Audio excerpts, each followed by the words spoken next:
간절히 기도드립니다. 아멘.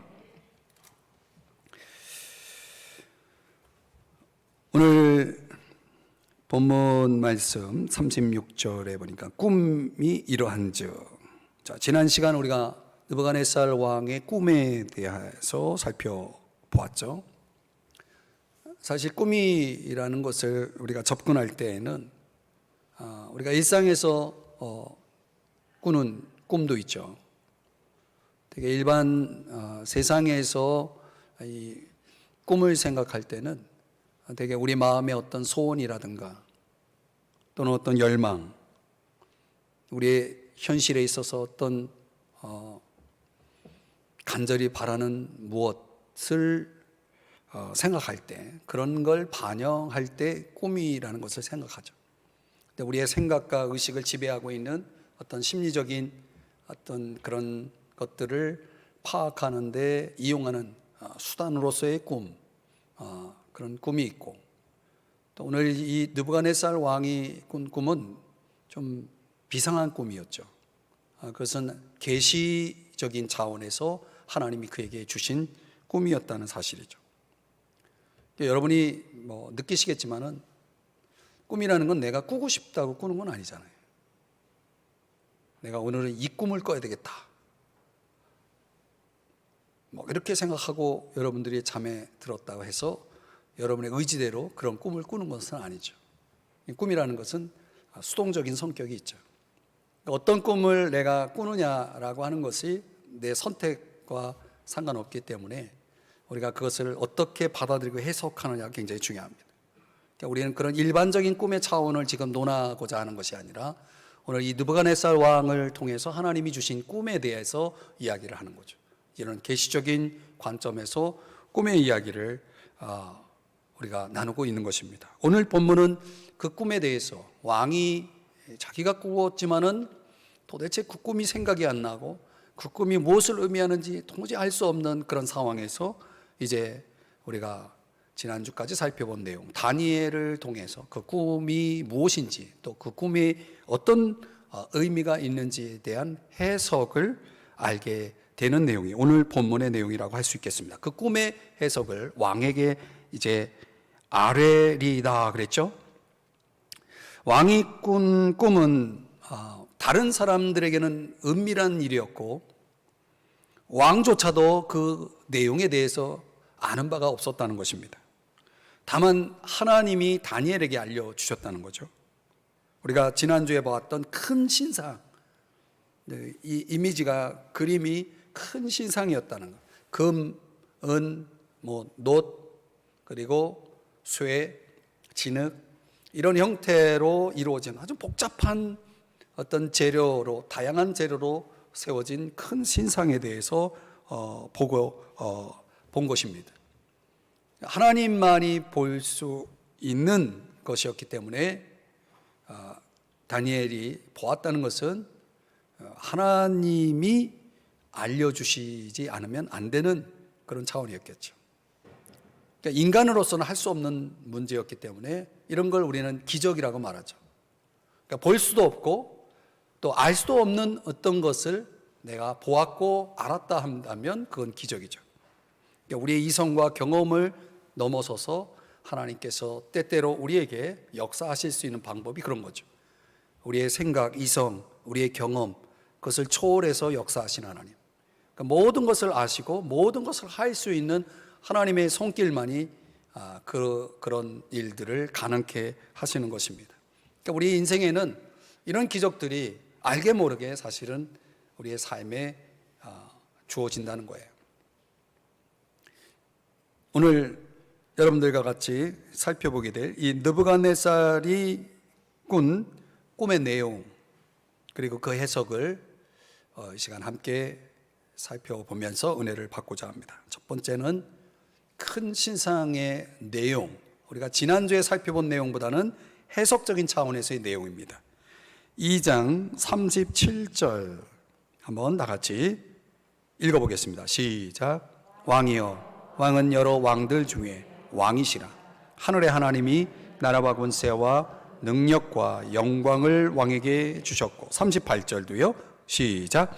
사람들과 들짐승과 공중의 새들 어느 곳에 있는 것을 막론하고 그것들을 왕의 손에 넘기사 다 다스리게 하셨으니 왕은 곧 그 금머리니이다. 자, 왕이 뭐라고요?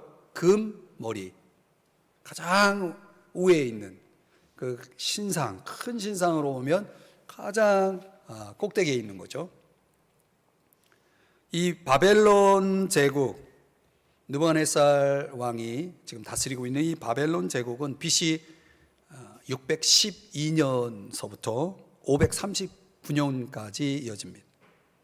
이 바벨론 제국은 말 그대로 금머리라고 이렇게 묘사될 만큼의 금이 풍성했던, 왕궁 자체도 금으로 이 금박으로 이렇게 그 재료가 사용되었고, 그 신하들의 옷도 금을 입힌 그런 옷을 입을 만큼 참 금이 많고 또 화려했던, 그리고 또 상당히 강했던 제국이었음을 역사가 이야기합니다. 그렇게 강하고 화려했던 제국이지만 그 로마 제국의 여러 가지 역사 자료를 보면은 그렇게 강했던 나라도, 제국도 무너졌다는 거죠. 그 무너지는데 결정적인 역할을 했던 게 도덕적인 타락, 우리로 말하면 영적인 타락에서 비롯되었다는 것을 역사가 말을 해줍니다. 어떻든 지금 우리가 읽은 37절 38절의 내용은 이 바벨론 제국에 대해서 소개하는 내용입니다. 그 다음이 뭐냐면 39절, 왕을 뒤이어 느부갓네살 왕을 얘기하는 겁니다. 그 왕보다 못한 다른 나라, 나라가 달라졌어요. 그 다른 나라가 일어날 것이요. 여기서 말하는 이 나라는 어떤 나라인가? 우리가 앞에서 신상으로 묘사하면은 금머리 다음에 뭐가 있습니까? 은이 있죠. 은이 뭘 구성하고 있냐면 가슴과 두 팔을 이제 구성하고 있습니다. 그러니까 가슴과 두 팔이 은으로 되어졌죠. 역사적으로 보면 이 바벨론 제국이 무너지고 그 다음 일어날 나라는 메데 바사 제국. BC 539년에 시작돼서 331년까지, BC 331년까지 이어지는 이 바벨론 제국이 무너지고 그 다음 세계를 지배한 나라가 바로 메데 바사라는 나라입니다. 그런데 5장 30절 31절 말씀을 좀 참고로 하면은, 자 보세요. 그날 밤에 갈대아는 바벨론 왕을 얘기합니다. 그러니까 느부갓네살 왕의 아들 벨사살이 죽음을 당하였고, 31절 메대 사람 다리오가 나라를 얻었는데 그때의 다리오는 62세였더라. 이 다리오라고 하는 사람, 메대 사람이라고 나와 있죠. 바로 이 다리오 왕으로부터 시작된 제국, 메대 바사 제국이라고 흔히 얘기를 하죠. 이 메대 바사는 조금 전에 읽은 그 말씀대로 다른 나라가 일어날 것이라고 하는 바로 그 나라를 세우게 되죠. 다리오 왕이 그 메대 바사 제국을 세우게 됩니다. 근데 영토적으로는 바벨론보다 훨씬 큰 제국이었습니다. 그런데 그 영향력이나 국력, 또 여러 가지 그 영향력을 가지고 설명하면은 바벨론 제국에 미치지 못한, 그래서 오늘 성경에 뭐라고 말하냐면 왕보다 못한 다른 나라, 이렇게 표현하고 있죠. 왕을 뒤이어 왕보다 못한 다른 나라. 바벨론 제국이 누렸던 그 미쳤던 영향력에 비하면 훨씬 모자란 그런 제국이었다라는 것을 알 수가 있습니다. 여러분, 이 꿈은 지금 미래에 대한 꿈을 지금 이야기를 하는 거잖아요. 어쩌면 이렇게 정확하고도 상세하게 미래를 묘사할 수 있는가? 우리가 지금 이 내용을 좀, 신상에 대한 내용을 살펴보면서 제가 잠깐 스톱하고 여러분에게 묻는 질문이에요. 근데 어떻게 이렇게 상세한 미래의 역사를 이야기할 수 있는가? 그건 하나님이기 때문에 가능한 거죠. 하나님은 과거, 현재, 미래 그 모든 것을 보시는 분이죠. 미래를 내다보시는, 미래의 역사를 주관하시는 하나님이시기 때문에 왕보다 못한 다른 나라가 일어날 것까지 하나님은 벌써 보고 계셨다. 그리고 39절 후반부에 보면은 셋째로 또 놋 같은 나라, 큰 신상에서 세 번째 구성하고 있는 재료가 놋인데 그 놋 같은 나라가 일어나서 온 세계를 다스릴 것이며, 자, 그렇다면 메데 바사라는 제국이 무너지고 그 다음 일어난 세계를 제패한 제국은 어디냐? 역사 공부를 하신 분들은 다 아실 겁니다. 성경을 통하지 않고도 역사에 보면은 헬라 제국, 그리스 제국이 일어나죠. 그리스 제국의 대표적인 왕, 여러분들이 많이 들어본 왕이 있죠. 누굽니까? 머리가 지지직 하면서 아파요. 알렉산더. 온 세계를 다스릴 것이며 그 업적을 이룬 왕이죠. 알렉산더 대왕.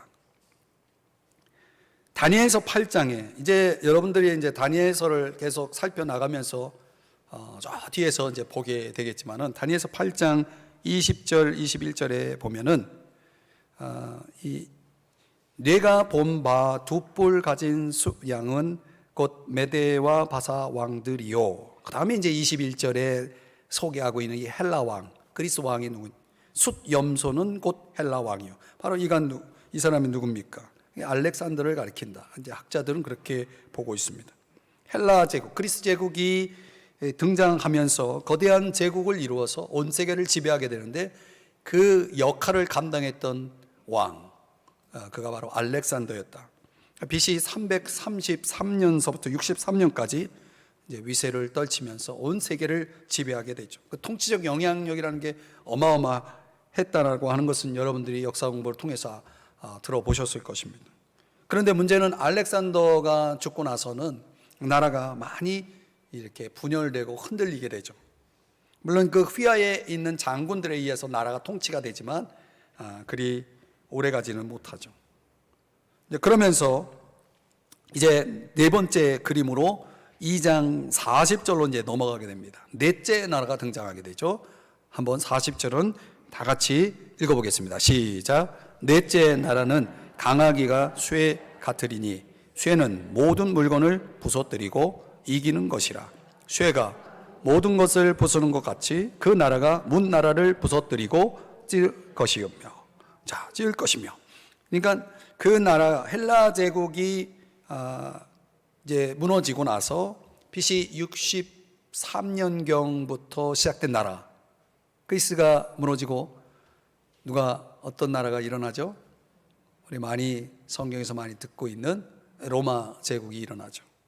여기서 말하는 이 강하기가 쇠 같으리니라고 일컫는 이 표현은 바로 쇠같이 강한 제국, 로마 제국을 가리킵니다. 그래서 이 배와 이제 넓적다리 아래로 구성되는 이 쇠로 된 신체 부위가 어디냐면 종아리, 우리가 지난주에 살펴봤던 겁니다. 종아리 부분이죠. 신체 중에 가장 강력한 힘이 나오는 부분이 어디냐라고 신체 구조상 이야기를 한다 그러면 허벅지, 보통 종아리라고 얘기를 한, 허벅지보다는 밑에라고 말해야 되겠죠. 종아리. 그래서 그 사람이 정말 이 하체가 얼마나 강한지 여부를 볼 때 딱 종아리를 보면, 종아리 근육을 보면 안다고 그러죠. 그래서 되게 이제 헬스장에서 열심히 운동하는 사람들 그 종아리 근육이 아주 대단하게 아주 견고하잖아요. 아무튼 이 종아리는 로마 제국의 그 영향력을 표현한 것입니다. 근데 결국은 그 로마 제국도 언젠가는 무너져 이 역사 속에서 사라졌겠죠. 우리가 잘 아는 대로 종아리 아래 맨 밑에는 뭐가 구성이 되어 있냐면 발과 발가락이 있는데 한쪽은 쇠, 다른 한쪽은 또 진흙, 섞여져 있어요. 일명 성경학자들은 로마 연합국이다 이렇게 말을 합니다. 로마 연합국. 로마 제국이 무너지고 이렇게 흐트러진 그 제국을 이렇게 작은 단위로 분리된 어떤 나라들이 연합된 형태의 그런 형태의 나라가 서는 것이죠. 자, 그거를 한번 2장 41절에 설명하고 있는 것을 같이 읽어보겠습니다. 시작. 왕께서 그 발과 발가락이 얼마는 토기장이의 진흙이요 얼마는 쇠인 것을 보셨은즉 그 나라가 나누일 것이며 왕께서 쇠와 진흙이 섞인 것을 보셨은즉 그 나라가 쇠 같은 든든함이 있을 것이나. 그러니까 쇠라는 게 거기까지요. 이 쇠라는 게 굉장히 강하죠. 그런데 흙은요 약하죠. 뭔가 어떤 형태의 이 지금 제국이 제가 설명드릴 로마 연합국이라고 그랬죠. 이 나라의 형태가 강함과 약함을 다 동시에 가지고 있는 거예요. 그 약함에 뭔가 초점을 맞추면 진흙이라는 거 언제든지 무너질 수가 있는 것이죠. 그러니까 로마 연합국이라는 것은 여러 민족이 섞여 있는 형태지만은 언제든지 무너질 수 있는 그런 연약성을 가지고 있는 거예요. 분열될 수 있는 가능성이 있다는 거죠. 지난주에 손대지 아니한 돌의 이야기를 언급했는데 바로 그 돌에 의해서 이것이 무너질 것을 이야기를 합니다. 그래서 로마 이 연합국에 대한 성경학자들의 해석은 뭐냐면 언젠가는 로마 제국이 이제 붕괴된다라고 하는 차원에서의 의미로 해석하기도 하지만은 훗날 주의 재림 직전에 로마 제국과 같은 형태의 한 제국이 다시 부활할 것이다. 그 강력한 제국이 다시 부활하게 될 것이다 라고 보는데 그걸 조심스럽지만 어떤 학자들은 지금의 유럽 연합체제과들을 이야기한다고 해석하는 사람들이 있습니다. 조심스럽지만은 그 근거가 뭐냐? 그 근거로 제시하는 성경 구절이 다니엘서 7장 24절인데 바로 이 형태 그 나라가 나누일 것이라고 하는 41절의 이 말씀 속에서 그게 7장 24절에서 뭘로 표현되냐면 열뿔로 표현됩니다. 뿔이라는 것은 어떤 제국적인 왕적인 그런 표현이거든요. 열뿔이라고 했으니 이것은 어쩌면 유럽 연합의 어떤 형태를 나타내는 것이 아니냐. 학자들 속에는 조심스럽게 그렇게 해석하는 부분들이 있습니다. 자, 조금 더 들여다보면 42절 다 같이 42절 읽어봅니다. 시작. 그 발가락이 얼마는 쇠요 얼마는 진흙인즉 그 나라가 얼마는 든든하고 얼마는 부서질 만한 것이며. 그러니까 얼마는 쇠이기 때문에 강하고 얼마는 진흙이기 때문에 약하고 그 열뿔에 해당되는 나라들이 어떤 나라는 강하고 어떤 나라는 약하다는 거예요. 뭔가 자꾸 이제 지금의 어떤 이제 마지막 때의 어떤 형태로 적용이 되는 듯 하잖아요. 자, 43절을 또 같이 읽어보겠습니다. 시작. 왕께서 쇠와 진흙이 섞인 것을 보셨은즉 그들이 다른 민족과 서로 섞일 것이나 그들이 피차에 합하지 아니함이 쇠와 진흙이 합하지 않음과 같으리이다. 자, 분명히 하나의 연합체이겠지만은 그들은 결국 서로 연합하지 못하고 분열될 것이라고 하는 것을 지금 이야기하는 것이죠.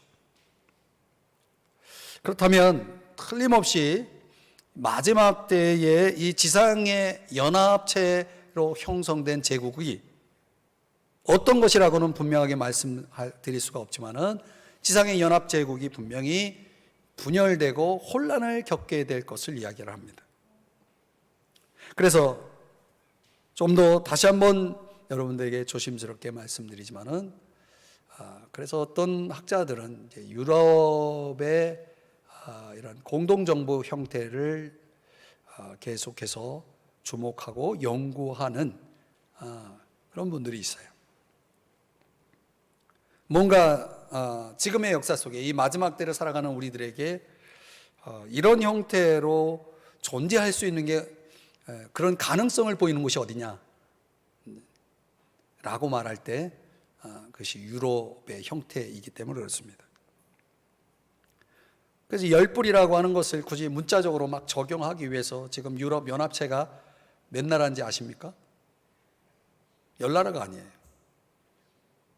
근데 분명히 이제 그 안에서 막 우리가 지금 이제 전쟁 중에 있는 그 유크레인, 우크라이나 같은 그런 나라도 유럽 연합체에 들어가려고 하는데 러시아가 그걸 허용할 수 없어서 지금 전쟁이 일어난 거 아닙니까? 예. 그 저 위에 있는 스웨덴이라고 하는 나라도 그렇고 지금 막 들어가냐 마냐 이런 문제 때문에 지금의 러시아가 지금 그런 것들을 또 가지고 지금 갈등 속에 있는 거죠. 어떻게 될지 몰라요. 앞으로 어떤 형태로 유럽 연합 정부가 유로라고 보통 말하는 그 나라가 어떻게 될지는 이제 아무도 모르는 거죠. 지금 우리가 이제 궁금해하는 건 뭐냐면 이렇게 금 머리서부터 시작해가지고 발가락끝이 내려왔잖아요. 그 모든 나라들이 하나하나 다니엘에게 보여준 대로 지금 그 제국들이 나타나고 사라지고 나타나고 없어지고 계속 흘러왔다는 거예요. 그러니까 느부갓네살이 꿈을 꿀 때는 바벨론이 통치하던 시대잖아요. 바벨론이 자기가 통치하는 나라가 언젠가 무너질 것이고 이 무너진 후에 메데 바사라고 하는 나라가 일어날 것이라고는 느부갓네살도 꿈에도 생각하지 못했던 거예요. 왜냐하면 메데 바사라고 하는 이 나라는 원래 작은 마을에 불과했거든요. 바벨론 제국이 통치할 시대에는 메데 바사라고 하는 건 작은 마을에 불과했던, 그러니까 마을이에요. 마을인데 어떻게 그 거대한 제국을 이루고 바벨론을 정복할 수 있었을까요? 신기하잖아요. 또 헬라 역시 아주 작은 족속이었다는 거죠. 그럼 메데바사를 집어삼키고 헬라 제국이 일어날 것이라고 누가 상상이나 했겠습니까? 거기에다가 로마 역시 테베르라고 하는 강변에 자리 잡고 있었던 아주 무명의 작은 도시였다는 거예요. 이 느부갓네살이 생각했을 때는 이 꿈을 해석해 주었을 때, 다니엘이 해석해 주었을 때 도대체 이 나라들이 어떻게 형성이 될지 상상할 수 없는 거예요. 그 작은 존재, 아주 작고도 작은 족속들이, 마을이 세계를 지배하는 대제국이 될 것이라고 누가 상상이나 했겠습니까? 하나님은 내다봤다는 거예요. 하나님은 보셨다는 거죠. 다니엘이 하나님이 보여주신 대로 그 제국들에 대해서 해석을 했지만,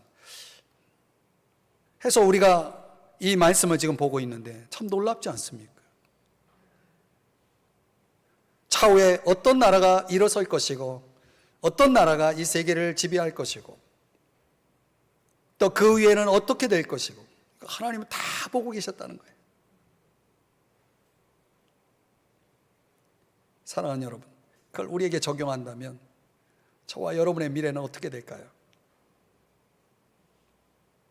우린 다음에 어떻게 될까요? 여러분은 다음을 아시나요? 모르시죠? 하나님은 아신다니까요. 그렇기 때문에 우리가 하나님을 믿는 거예요. 하나님을 믿어야 되는 거예요. 자, 좀 더 들여다보겠습니다. 금머리를 좀 한번 살펴보겠습니다. 금머리는 바벨론 제국을 얘기합니다. 다니엘서 2장 37절 다시 보시면, 왜 느부갓네살 왕을 가리켜서 금머리라고 했는가? 왜 그가 금머리인가? 그가 왜 가장 위에 있어야 되는가? 그것도 머리가 돼야 될 이유가 무엇인가? 여러분, 오늘 성경에서 단서를 찾아보겠습니다. 첫 번째는 뭐냐면, 오늘 하나님께서 다니엘을 통해서 느부갓네살 왕을 뭐라고 부르냐면 왕들 중에 왕이시라 그랬어요. 왕 중에 왕이라고 말하고 있는 것입니다. 그만큼 이 세상의 어떤 왕들보다 특출나다라고 하는 것을 표현한 것인데, 여러분 가만히 생각해 보면 왕 중에 왕, 어디서 많이 들어본 표현 아닙니까? 이런 표현을 누구에게 사용합니까? 예수 그리스도죠. 요한계시록 17장 14절에 보면 어린 양이신 예수 그리스도를 가리켜서 우리는 만왕의 왕이시다 이렇게 찬양합니다. 그렇다면 여러분, 느부갓네살에게 그런 칭호를 주었다는 것은 뭔가 이 느부갓네살이 아주 중요한 역할을 하게 될 것을 암시하는 내용이겠죠. 두 번째로, 왜 느부갓네살 왕을 금머리로 칭했는가? 그것은 조금 전에 37절 다시 한번 보시면은요, 하나님이 느부갓네살 왕에게 뭘 주시냐면 나라와 권세와 능력과 영광을 느부갓네살 왕에게 주셨다. 여러분, 나라와 권세와 능력과 영광, 이런 거는 하나님에게만 있는 거 아닙니까? 그걸 우리가 날마다 주님 가르치신 기도를 통해서 고백하지 않습니까? 마태복음 6장 13절에 보면 나라와 권세와 영광이 누구에게 있습니까? 아버지께, 하나님 아버지께 영원히 있사옵나이다. 하나님 아버지께만 있는 그 나라와 권세와 영광을 누구에게 지금 주셨다고 했습니까? 느부갓네살 왕에게 주셨다는 거예요. 뭔가 이거 보통 큰 그림을 지금 이 느부갓네살 왕에게 부여할 것을 보여주고 있는 거죠. 또 하나 37절 읽었고 38절 끝부분에 보면은 이렇게 말합니다. 왕의 손에 넘기사 다 다스리게 하셨으니 그랬어요. 여러분, 사람들, 짐승, 새 이런 모든 것들을 다스리도록 그 통치권을 부여받은 사람이 누군지 아십니까? 창세기 1장에 등장하는 하나님이 인간을 지으면서 인간에게 부여하신 그 축복이죠. 최초 인간 아담에게 하나님께서 명하셨어요. 창세기 1장 28절에 말씀합니다. 생육하고 번성하여 땅에 충만하라. 땅을 정복하라. 모든 것들을 다스리라. 이 최초에 창조하신, 처음 창조한 아담에게 주셨던 이 통치권을 지금 누구에게 준 겁니까? 느부갓네살 왕에게 준 거예요. 여러분, 느부갓네살 왕이 누굽니까? 하나님 모르는 사람이에요. 하나님 믿는 사람 아닙니다. 그럼 예수 그리스도에게 주어지는 호칭을 주기도 하고 하나님께만 있는 속성의 그 능력을 부여하기도 하고 이렇게 말씀하는 것처럼 통치권까지 다 부여할 만큼 도대체 느부갓네살은 뭐 때문에 이 어마어마한 은혜를 얻게 되는 것일까요? 그가 과연 금머리라고 표현될 만큼 충분한 이 그에게 부여된 특권은 도대체 어떤 목적을 겨냥한 것일까요? 궁금하죠? 그게 역사의 큰 그림 속에서 보면 답이 나오는 거예요. 여러분, 창세기 저랑 공부하신 분들은 그 그림을 제가 설명한 적이 있습니다. 기억이 나시는지 모르겠습니다. 이전 것은 다 지나갔으니 새로운 마음으로 들어보시기 바랍니다. 창세기를 보면 창세기 1장부터 11장은 하나님이 창조하신 세상의 모습을 보여줍니다. 하나님이 창조하신 세상은 하나님이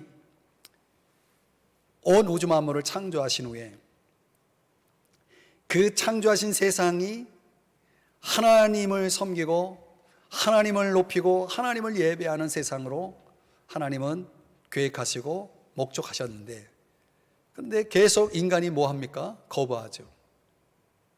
그래서 하나님이 홍수 심판을 내리기도 하고 또 언어를 흩으시기도 하고 계속 충돌하잖아요.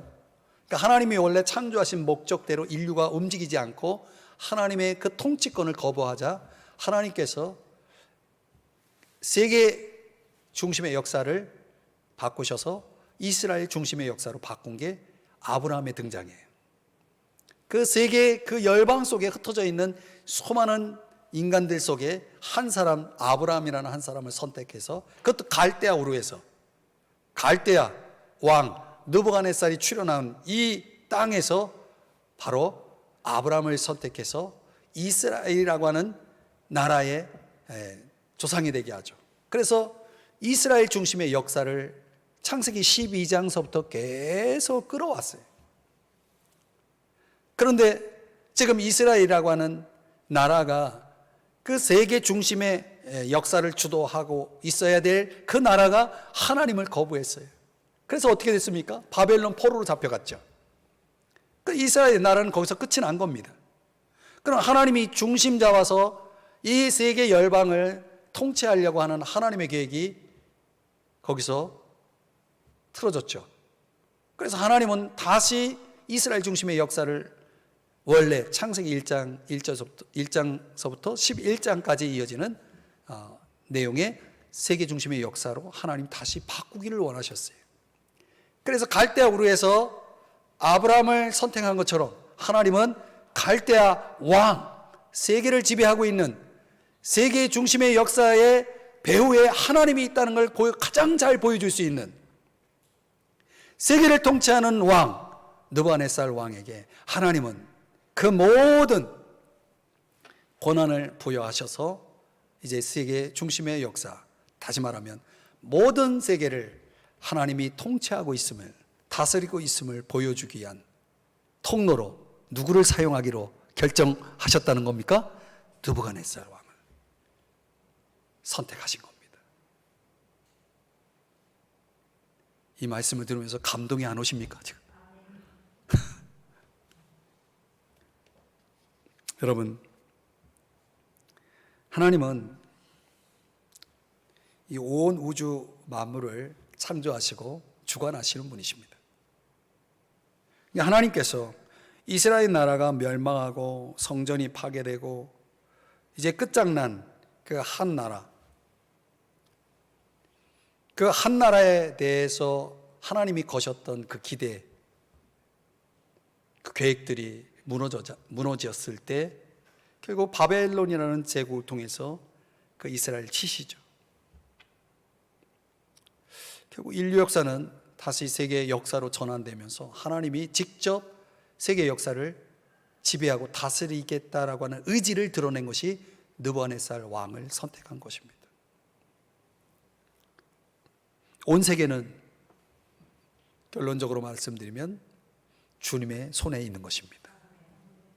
그러니까 온 인류를 하나님이 직접 다루시기를 원하시는데, 그래서 첫사람 아담을 통해서 시작하셨던 그 일이 무너지고 다시 아브라함을 통해서 시작했던 그 일들이 무너졌을 때 하나님을 전혀 모르는 아브라함을 처음 부르셨던 것처럼 마찬가지로 하나님을 전혀 모르는 느부갓네살 왕을 불러서 그 역사를 다시 시작하려고 했다는 것이에요.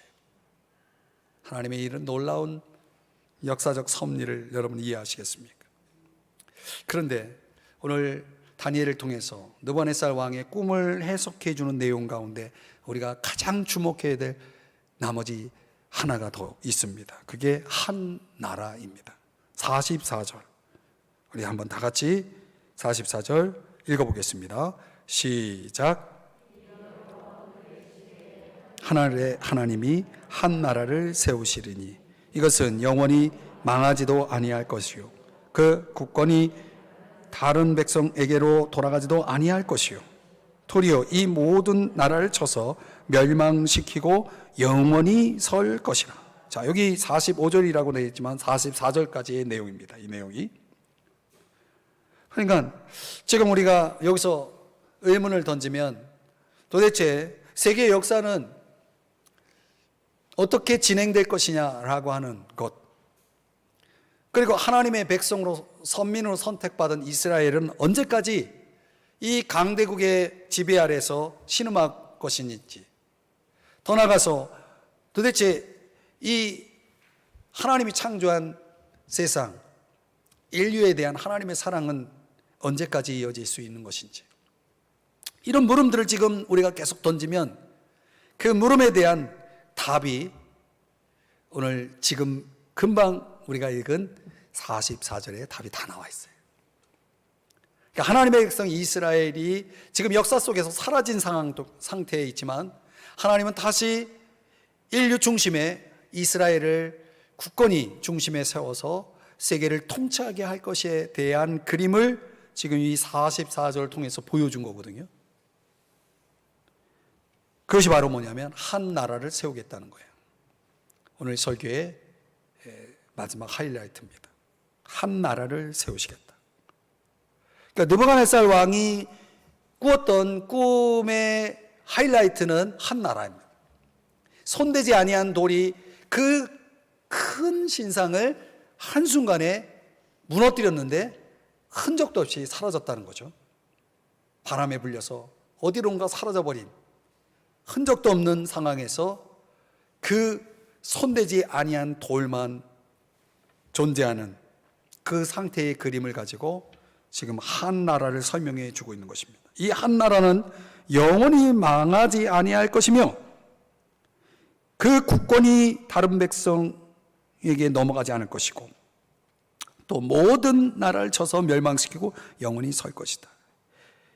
이 한 나라를 가능하게 하는 것이 뭐냐면 손대지 아니한 돌과 연결되어 있다는 거예요. 그게 이제 45절의 내용인데 다 같이 읽어보겠습니다. 시작. 손대지 아니한 돌이 산에서 나와서 쇠와 녹과 진흙과 은과 금을 무서뜨린 것을 왕께서 보신 것은 크신 하나님이 장래일을 왕께 알게 하신 것이라. 이 꿈은 참되고 이 해석은 확실하니이다 하니. 손대지 아니한 돌, 이 돌이 도대체 무엇이란 말입니까? 바로 이 돌이 예수 그리스도예요. 예수 그리스도께서 먼저는 십자가에서 돌아가셨지만 그분이 재림하실 때, 다시 오실 때는 심판주로서 오시면서 신상을 깨뜨려 버릴 것을 말씀하고 있는 겁니다. 그 말씀의 내용이 누가복음 20장 17절 18절의 말씀인데 한번 같이 읽어보겠습니다. 시작. 그들을 보시며 이르시되 그러면 기록된 바 건축자들의 버린 돌이, 잠깐만요, 여기서 버린 돌은 뭡니까? 십자가에서 못 박혀 죽으신 예수 그리스도, 바로 그 돌을 얘기합니다. 다 같이 계속 읽겠습니다. 시작. 모퉁이의 머릿돌이 되었느니라 함이 어찌미냐. 18절.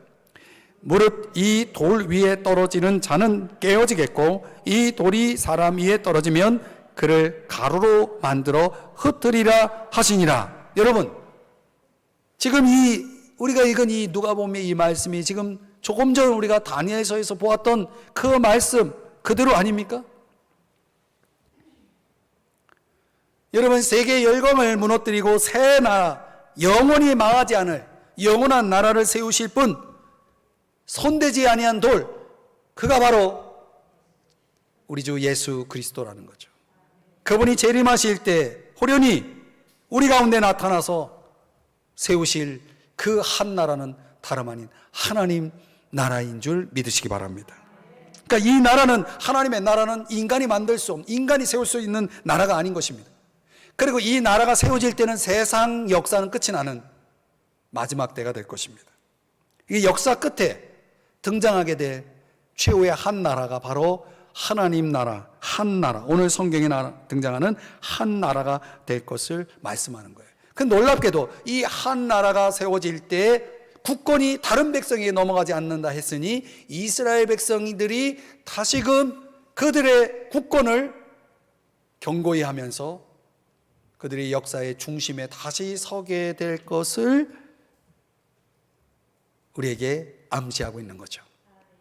그렇다면 그때가 언제일까요? 이 한 나라가 세워지는 그때, 이름하여 유대인들이 지금도 대망하고 있는 그때, 바로 천년 왕국 시대가 되는 겁니다. 천년 왕국. 다음 주에 여러분들에게 조금 그림을 통해서 설명드리겠지만, 여기서 말하는 한 나라는 다름 아닌 천년 왕국.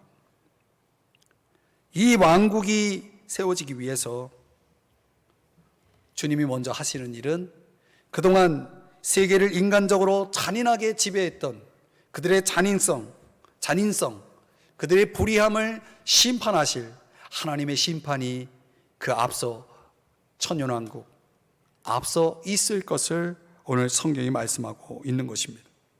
그러니까 왕 중의 왕으로 오실 그분은 하나님 나라를 이제 완성하시게 될 터인데, 바로 그 나라가 천년 왕국이라는 그림으로 나타날 것이고, 그때 이스라엘 백성을 중심으로 한 세계 통치가 이루어질 것을 말씀하고 있는 것입니다. 자, 여러분, 우리가 이제 이 꿈에 대한 다니엘의 해석을 가지고 이제 우리가 역사 속에 등장했던 여러 가지 제국들의 등장과 또 멸망, 그 역사를 들여다보고 앞으로 추후에 있게 될 하나님이 세우실 하나님 나라까지 살펴보았습니다. 이제 이 말씀을 정리해 본다면, 분명히 하나님은 아주 가까운 미래부터 시작해서 느부갓네살 왕에게 가까운 미래에서부터 시작해서 먼 미래까지의 모든 그 장래 일들을 보여주었다는 것이죠. 그 다니엘을 통해서 해석해 주었다는 거예요. 이것은 무엇을 의미하냐면, 역사는 인간이 만들어가는 것이 아니라는 것을 보여주는 거죠. 그래서 여러분, 영어로 역사를 히스토리라고 얘기하죠. 히스토리. 히스토리의 진정한 의미가 뭡니까? His story죠. 그분의 이야기인 거예요. 그분의 이야기인 거예요. 지금 하나님은 당신의 계획과 그 섭리 가운데, 뜻 가운데서 지금 역사를 주도해 가고 있는 것입니다. 그 당장 우리 눈에 보기에는 인간들이 지금 역사를 만들어가고 있고 써가고 있다라고 생각하고 있지만, 그렇게 보여지지만 사실은 그게 아니라는 것을 지금 이 느부갓네살 왕의 꿈의 해석을 통해서 우리에게 다시 한번 깨우쳐 주는 거예요. 주의 재림이 이루어질 때 마침내 그분의 공중 재림과 지상 재림이 이루어지게 되면 천년 왕국이 펼쳐질 것입니다. 그게 한 나라예요. 이 구체적으로 천년 왕국에 대해서 다니엘에게 보여주신 내용들과 후에 우리가 다니엘서를 풀어가면서 또 설명할 기회가 있겠지만은, 오늘 말씀을 좀 정리해 본다면, 이제 우리에게 정말 중요한 물음이 있다면 그것이 무엇이겠는가? 그것은 지금 앞으로 우리의 역사가 다음 장에 무엇이 기다리고 있을까? 과연 대한민국의 역사는 어떻게 변화가 될 것인가? 작게는 내 인생의 역사, 나의 역사는, 나의 스토리는 앞으로 어떻게 진행될 것인가에 대한 것까지도 우리가 궁금해지죠. 근데 그것보다 더 중요한 물음은 뭐냐면, 바로 그 모든 것을 주관하시는 분을 나의 구주, 나의 주님으로 내가 그분을 내 마음에 모셔드렸느냐가 더 중요한 거예요. 왜냐하면 그 모든 미래의 역사가 그분의 손에 있기 때문에, 내가 그분을 신뢰하고 그 최후의 승리자이신 예수 그리스도를 내 구주로, 주님으로 내가 마음에 모시고 있는 것이, 그게 가장 중요한 문제예요. 그럼 그분이 내 안에 계시다면 그분이 주관하시는 역사, 어떤 역사가 기다리고 있든 우리에게는 염려될 것이 하나도 없는 거예요. 저는 가끔 기도하면서, 하나님, 앞으로 제가 어떻게 될까요? 하나님, 앞으로 저를 어떻게 이끌어 주실 것인가요? 그 때문에 고민이 될 때가 있어요. 근데 오늘 이 말씀을 내가 살펴보면서 내 마음속에 깊이 다시 한번 깨달아진 건 뭐냐면, 그렇구나, 내가 그게 염려할 게 아니구나. 내가 그분만 따른다면 나의 다음의 역사의 장에 무엇이 기다리고 있는지는 중요한 게 아니구나. 그분의 뜻을 이루고 그분이 주권적으로 역사하시고 섭리하시는 그 길을 나는 그저 따라가기만 하면 되는구나 라는 깨달음으로 내 마음에 평안이 찾아오더라고요. 중요한 건 그래서 저와 여러분이 주님 안에 있는 것입니다. 그분을 여러분의 마음 중심에 모시는 것입니다. 그래서 오늘 다니엘의 해석과 역사적 성취를 통해서 우리가 얻는 교훈의 마무리는, 여러분이 자막에 보시듯이 역사와 인류를 주관하신 하나님을 영접하시고 우리 주님을 깊이 신뢰하는 것이고 그분을 따르는 것입니다. 왜냐하면 그분이 주권자이기 때문에 그분을 따르는 것이 중요하고, 두 번째는 그 오래전에 기록된 예언, 이 다니엘이 다니엘서를 기록했을 때가 BC 530년경으로 알려집니다. 그의 나이, 다니엘의 나이 90세쯤 됐을 때 이 다니엘서를 기록했습니다. 그러니까 530년 이후에 벌어질 그 모든 것들을 이 성경을 기록하면서 그는 벌써 다 보고 있었다는 거예요. 하나님이 보여주셨기 때문에. 저는 우리가 이 성경 속으로 들어가서 그 놀라운 하나님의 감동으로 된 성경을 우리가 들어가 그것을 깊이 상고할 때, 그 말씀에 깊이 잠길 때에 어쩌면 하나님께서 우리의 내일을 보여주시지 않을까요? 저는 거기까지. 그래서 여러분에게 종말론에 대한 강의를 한 적이 있는데, 앞으로 역사 하나님의 시간표는 이렇게 흘러갈 것이라는 걸 성경은 명확하게 우리에게 보여주거든요. 확실히 아는 건 뭡니까? 주님이 언젠가는 오신다는 거예요. 내일 오실지도 몰라요. 그 역사는 그렇게 흘러가고 있는 것입니다. 그러니 우리가 주의 말씀, 그 신실하신 주의 말씀을 깊이 상고하지 않을 수 있겠습니까? 주의 재림의 날까지 저와 여러분이 할 일은 뭡니까? 그 히스토리를 마이 스토리로 삼기 위해서 저와 여러분이 그분과 동행하는 것입니다. 오늘 정말 중요한 역사, 하나님의 역사를 우리가 살펴봤어요. 그냥 우리의 역사도 그 속에 들어가 있는 것입니다. 이제 여러분 아무것도 염려하지 마세요. 맡기세요. 그리고 그분을 따르세요. 그분을 여러분의 삶의 중심에 두세요. 모든 것은 그분이 지금 드라이브를 하고 있는 거예요. 그럼 우리는 그분만 부지런히 따라가면 되는 겁니다. 그러니 사랑하는 여러분, 그분의 그림자에서 벗어나지 마세요. 그분의 손을 놓지 마세요. 그분을 바짝 따라가세요. 기도하겠습니다. 사랑하시는 주님, 오늘 이 말씀을 우리가 잘 우리의 삶